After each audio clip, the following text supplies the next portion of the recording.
भूप सहस दस एक ही बारा, लगे उठावन टरइन टारा। जब किसी राजा से उठा नहीं, तिल भर हिला तक नहीं सका, तब मूर्ख राजा 10,000 राजा एक ही बार धनुष को उठाने का प्रयास किया।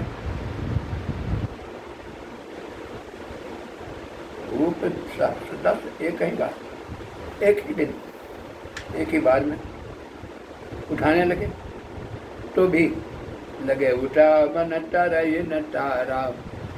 उठाना चाहा, उठाने की बात तो कौन कहे, थोड़ा थोड़ा भी हिला नहीं सका, टाल नहीं सका। जगइन शंभु सरासन कैसे, तुलसीदास जी कहते हैं कि राजाओं का यह परिश्रम धनुष को उठाने का, उतना पर भी धनुष नहीं हिला। कैसे नहीं हिला, कैसे, किस प्रकार तुलना करते हैं, उपमा देते हैं। डगइन शंभु सरासन जे कैसे, शंभु का यह धनुष हिला नहीं, कैसे नहीं हिला, जैसे कामी सतह कामी बचन सती मनु जैसे। सती के हृदय में जिस प्रकार कामी पुरुषों की बात पर कितना भी प्रभाव हो, तो तनिक भी उस पर प्रभाव नहीं होता है, उसी तरह राजाओं के बल का कोई प्रभाव धनुष पर नहीं होता। सब नृप भय जोग उपहासे, इस प्रकार सभी राजा उपहास के पात्र बने। कीरति विजय वीरता भारी, चले चाप कर बरव सहारी। सभी राजा अपने अपना जस, अपनी वीरता, अपना भारी बल, ये सब लगा जैसे शिव धनुष के समान सामने जाकर हार गया, विवश हो गए, वहाँ कुछ नहीं चला किसी का। सेहत भये हारी राजा, इस प्रकार सभी राजा वहाँ जाकर धनुष के सामने हार कर पराजित होकर श्रीहीन हो गए।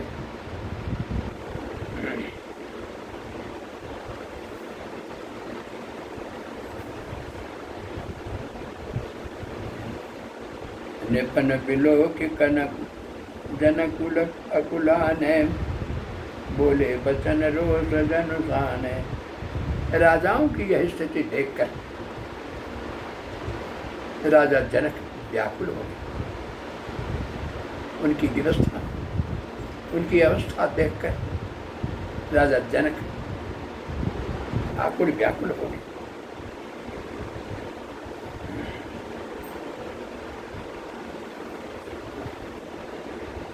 दीप दीप के भूपति नाना, आए सुनि हम जो पन उठाना।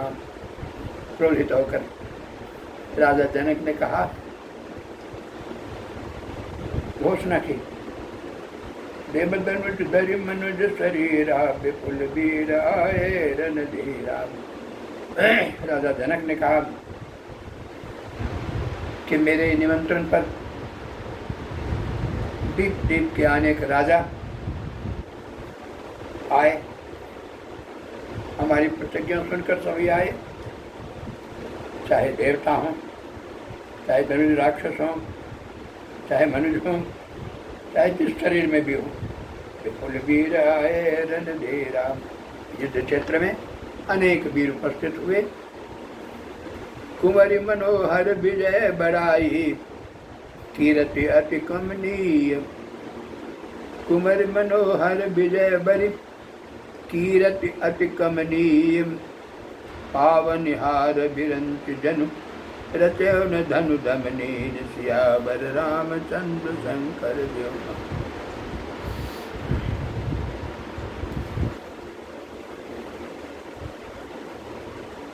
राजा जनक ने कहा, परंतु आप सब तो तोड़ने के लिए आए, लेकिन धनुष को तोड़कर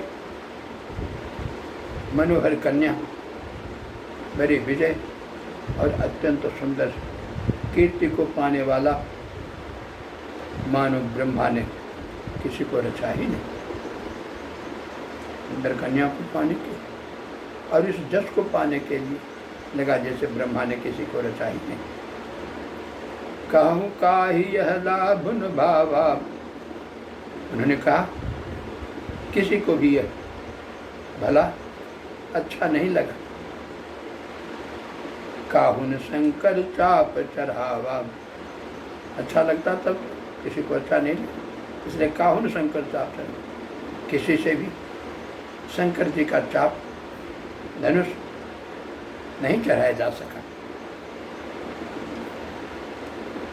रहो चढ़ाव तोरब भाई, धनुष पर चढ़ाने के बाद, तंजा चढ़ाने की बात तो अलग, तोड़ने की बात, चढ़ाने और तोड़ने की बात तो अलग। कौटिल भर भूमि भी चुरा, कौटिल भर भूमि भी छुरा न सका, कोई धनुष को धर से तिल भर भी अलग नहीं कर सका। अब धनी को भाटे मन माही, अब धनी को भाखे मन माही, वीर विहीन मही मैं जानी। राजा बोलते बोलते आवेश में आ गए। उन्होंने कहा कि अब इस धरती पर कोई यह न कहे अब दिन कोई भाखे मत माए। अब कोई योद्धा ऐसा न बोले कि वीर विहीन, कोई न बोले वीर विहीन मही मैं जानी। मुझको पता लग गया, मैं समझ गया कि धरती वीरों से विहीन है। तजहु आस निज निज गृह जाओ, इसलिए अब जो घोषणा थी उसके अनुसार आप आए। आप में सामर्थ्य नहीं, इसलिए अब जाइए। तजहु आस, जानकी की आशा छोड़कर तजहु आस, निज निज गृह जाओ, अपने अपने घर चले जाइए। अब क्यों? क्योंकि लिखा न विधि वैदे विवाह, राजा ने स्पष्ट कर दिया कि विधाता ने जानकी का विवाह किसी के साथ लिखा ही नहीं, इसलिए विवाह होगा कैसे? विधाता के बस की बात उन्होंने लिखा नहीं, इसलिए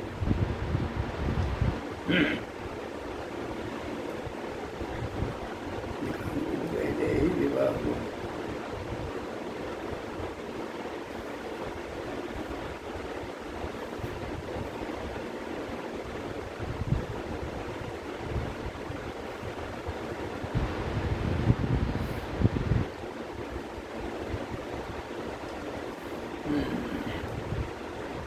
धनुष को तोड़कर मनोहर कन्या बड़ी विजय और अत्यंत सुंदर कीर्ति को पाने वाला मानो ब्रह्मा ने किसी को बनाया ही नहीं। कहु काहि यह लाभ न भावा, राजा ने कहा कि यह लाभ, यह सुंदर वस्तु की प्राप्ति किसी को भी नहीं भाया। काहुन शंकर चाप चढ़ावा, किसी से शंकर के चाप पर प्रत्यंता चढ़ाया नहीं। रहब उठाओ तो रब भाई, राजा विदेह ने कहा कि उठाने और तोड़ने की बात तो अलग। दिन भर भूमि न सके छराई, किसी राजा से धनुष धरती तिल भर भी हट नहीं सका, छुड़ा नहीं सका। अब जन कोई बाटे मन में वीर विहीन मई मैं जाने, अब कोई अपने को योद्धा मत कहे, मैं समझ गया धरती वीरों से विहीन है। तजहु आस निज निज गृह जाऊ, इसलिए राजा लोग सब अपने अपनी आशा त्याग कर अपने अपने घर चले जाएं। क्यों? क्योंकि लिखा ने विधि वैदे विवाह, क्योंकि ब्रह्मा ने जानकी का विवाह लिखा ही नहीं। सुकृत जाए जो पनु परिहरऊं, अगर मैं अपनी प्रतिज्ञा छोड़ देता हूँ तो मेरा आज तक का जस नष्ट होगा। कुंवरी कुमारी रह का करऊं, अब मैं तो विवश हूँ प्रतिज्ञा के अनुसार, लेकिन प्रतिज्ञा नहीं करता। कुंवरी कुमारी अब इस प्रतिज्ञा के अनुसार जानकी कुमारी रह जाएगी, मैं कर के सकता हूँ। जो जनते हूँ बिनु भट भूमा भाई, राजा जनक कहते हैं, हे वीरों, यदि मैं जानता इस प्रकार धरती वीरों से विहीन है तो बनु करी हसाई, तो मैं इस तरह की प्रतिज्ञा ही नहीं करता कि आज हंसी का पात्र बनता। जनक बचन सुनि सब नर नारी, देखी जानकी भये दुखारी। जनक के वो इस प्रकार दुखी होते और कहते देखकर जितने सभा में उपस्थित पुरुष और स्त्री थे सभी उनकी दशा पर भी दुखी हो रहे थे, और इधर जानकी की अवस्था देखकर भी सभी दुखी हो रहे थे। जनक बचन सुनि सब नर नारी, देखी जानकी भये दुखारी। माँ के लखन कुटिल भय सोहे, रजपट फरकत नयन सोहे। यह बात राजा जनक की यह बात लक्ष्मण को तीर की तरह लगी। जनक के वचन सुनकर सभी स्त्री पुरुष जानकी जी की ओर देखकर दुखी हुई, लेकिन जानकी गई। परंतु लक्ष्मण जी तमतमा उठे, उनकी भौहें टेढ़ी हो गई, ओठ फरकने लगे, नेत्र क्रोध से लाल हो गए। कही न सकत रघुबीर डर, लगे बचन जनुबान। नाय राम पद कमल सिर, बोले गिरा प्रभा।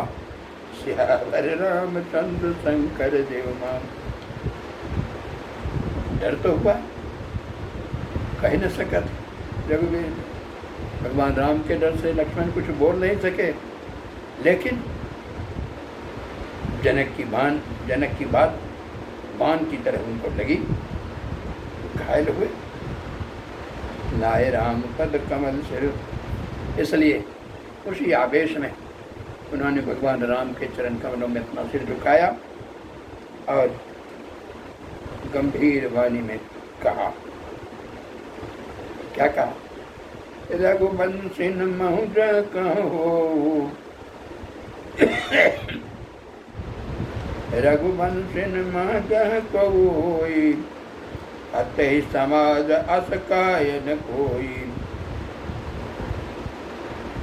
लक्ष्मण जी ने तमतमाकर कहा कि जिस समाज में रघुवंशियों में से कोई एक रघुवंशी भी रहे, वहाँ इस तरह की बात आज तक किसी ने नहीं कही है रघुवंशियों में।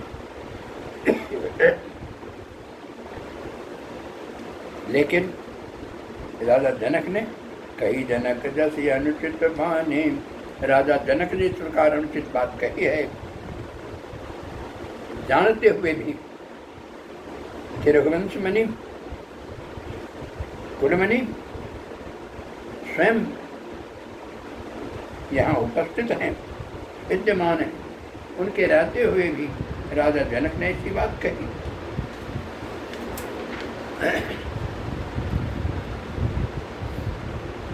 सुनहु भानु कुल पंकज भानु। उन्होंने लक्ष्मण ने श्री राम से को संबोधित करते हुए कहा, हे सूर्यकुल में सूर्य के समान प्रकाशमान, आप मेरी बात सुने। कहूँ स्वभाव न का शुभ अभिमान। मैं अपने स्वभाव की बात कह रहा हूँ, कुछ अभिमान की बात नहीं कहता हूँ। जो तुम्हारी अनुशासन पावऊं, कंदुके ब्रह्मांड उठाओ। लक्ष्मण ने कहा, हे राघव, यदि आपकी आज्ञा हो तो धनुष की बात कौन कहे, संपूर्ण ब्रह्मांड को गेंद की तरह उठा दूं। और कांचे घट जिमितो डारो कोरी, सकौ मेरु मूलक जिमितोरी। इसे संपूर्ण ब्रह्मांड को निकाल कर कांचे घड़े की तरह इसको फोड़ दूं। यह धनुष कौन कहे, मूली की तरह धनुष को तोड़ दूं।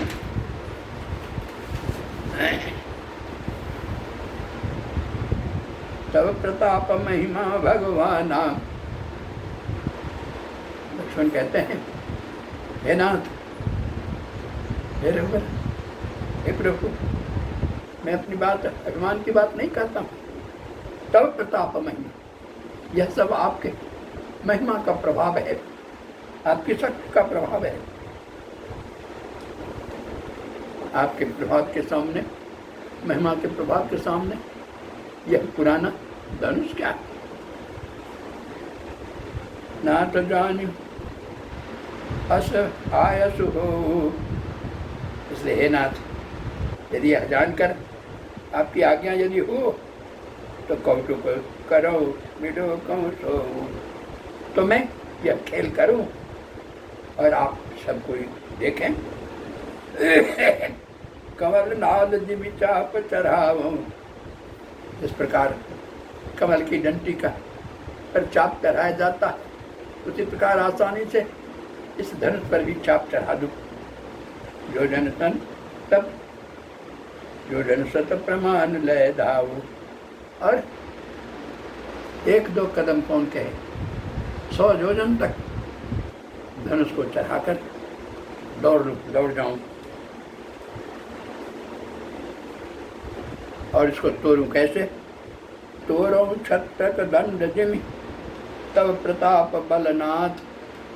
हे नाथ, आपकी महिमा के कारण, आपके महिमा के बल पर मैं इस धनुष को ऐसे तोड़ दूंगा जैसे गोबर छत्ता को तोड़ता है।